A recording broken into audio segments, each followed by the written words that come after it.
Hey guys, Jamie Vaughn here with Stephen Curtis Chapman. Come on now. You are nominated tonight for Bluegrass. So you've gone from being the most award-winning CCM artist to now being nominated for a Grammy for Bluegrass. What does this mean?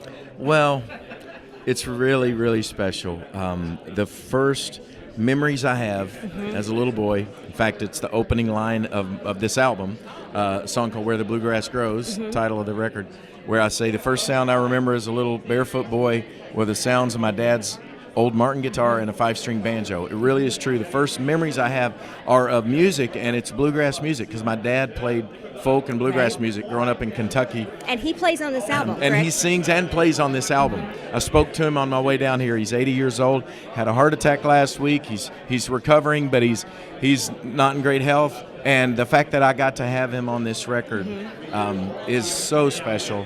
I mean, you know, a Grammy is amazing and incredible, but the fact that I got to record with my dad is like the ultimate.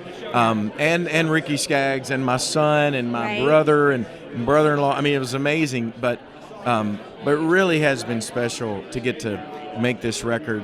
That means so much to me. I grew up singing in church with my family, so I had to bring some of the great hymns that I grew up singing with my family. Plus, I got to bring some of my songs over, you know, that I've recorded through the years. Dive, which, you know, a few of my friends out there in CCM world will remember that song. I turned it into a bluegrass song with Ricky Skaggs, so that was kind of crazy. So it's really been fun. So what was it like working with Ricky?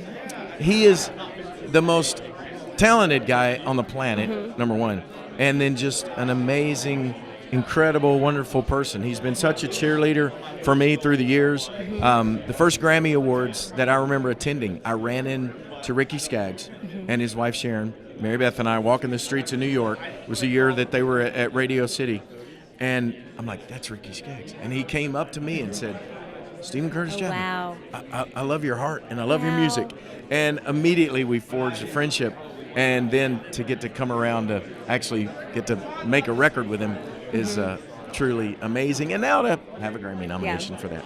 Well, let me tell you, one of my favorite Stephen Curtis Chapman memories is from 2015, and it was at the Ascend Amphitheater in Nashville. Yes. And we were watching the Compadres tour, and on watching me watch Colony House. And I actually have a video of you and Mary Beth just rocking out to Colony House, and it was so much fun to see Dad being so proud of the boys. And now that they've worked on the album, and their sound for their band is so different, how did Bluegrass work for them? You know what? They are huge fans of this record. They love it. Caleb sang on this record with me. My son sang on one of the songs, and they love this record because Caleb and Will are both just, they love music so much, and they love me going kind of, you know, digging into those deep roots of where my music comes from. And it's so fun. I've introduced Caleb to Glenn Campbell. You know, I've introduced him to all these, you know, these this music where he's just like, Dad, I didn't even know this existed. This is so awesome.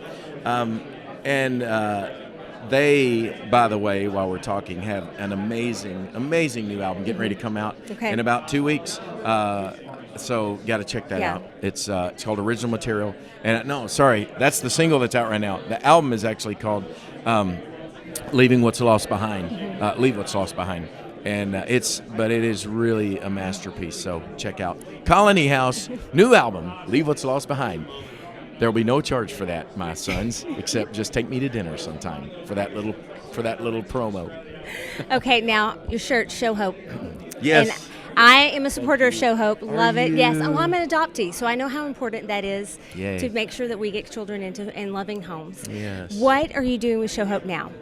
We are, I was there all day today, in fact, in Show Hope offices with my wife, with our daughter Emily, our oldest daughter Emily, who has taken, she's now in her second year as at the helm as executive director, which has been amazing to watch the full, circle of that, because it started with her, and now she's in the seat, in the driver's seat.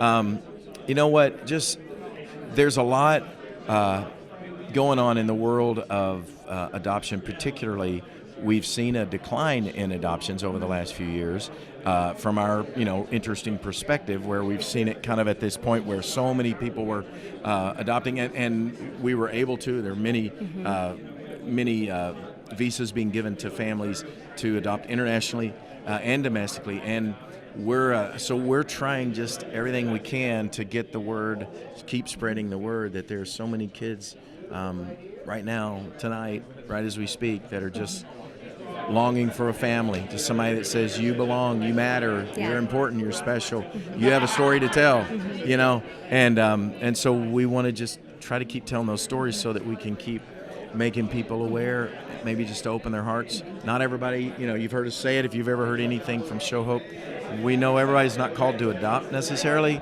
A lot of people are and haven't realized it yet. We've been blessed to be a part of that with many people, but we also believe everybody's called to do something, be involved in some way, because there's so many ways that we can be involved. And that's what Show Hope is about. And so thanks for noticing. Yes, absolutely.